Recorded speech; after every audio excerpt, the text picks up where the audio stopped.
Hello बच्चों, let's read this question. So this question says, in an adiabatic expansion of gas, initial and final temperature are T1 and T2 respectively. Then the change in internal energy of the gas is, ठीक है। आपको यहाँ पर क्या बताना है, change in internal energy बताना है यहाँ पर गैस के, ठीक है।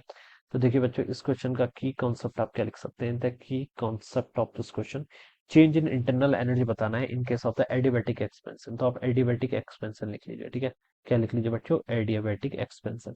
बच्चों एडियाबैटिक एक्सपेंशन में हम क्या लिख सकते हैं आपका, देखिए बच्चों पहले तो आप वर्क डन का फॉर्मूला लिख लीजिए। वर्क डन देखिए एडियाबैटिक प्रोसेस में कितना होता है आपका, 1 डिवाइडेड बाय गामा-1 टाइम्स आपका क्या होता है, P I V I minus P F V F के इक्वल होता है, पी एफ वी एफ, ठीक है।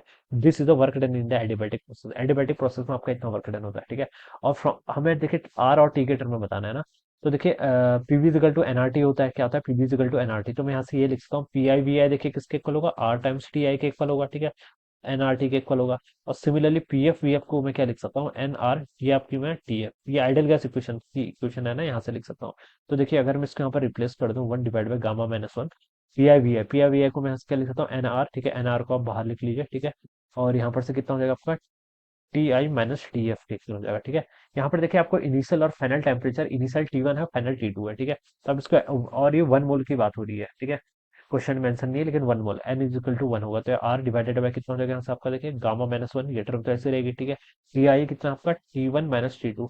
तो this is the work done, ये आपका वर्क डन आ जाएगा किसमें, आपका एडियाबैटिक। ये स्टैंडर्ड फॉर्मूला आपको पता होना चाहिए, ठीक है। This is the work done in the adiabatic process, alright.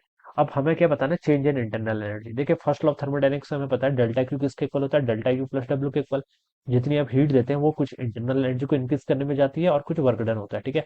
लेकिन इन एडियाबैटिक प्रोसेस डेल्टा क्यू किसके इक्वल होता है, जीरो के इक्वल होता है। एडियाबैटिक मतलब आपका सिस्टम बाहर से, सराउंडिंग से कोई भी हीट एक्सचेंज नहीं कर रहा है। तो यहाँ से आपका वर्क डन कितना हो जाएगा, माइनस ऑफ डेल्टा यू के इक्वल, ठीक है। या फिर डेल्टा यू को आप क्या लिख सकते हैं, negative of the work done, ठीक है।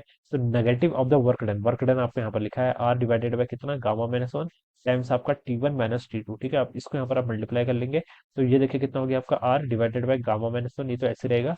और ये आपका T2 माइनस T1 के इक्वल हो जाएगा, कितना, T2 माइनस T1। तो ये देखिए बच्चों आपका फर्स्ट ऑप्शन से मैच कर रहा है, तो ऑप्शन 1 क्या होना चाहिए, इसके corresponding राइट आंसर होना चाहिए। This must be the right answer of this question. So I hope you all understood this concept. All the best and thank you so much.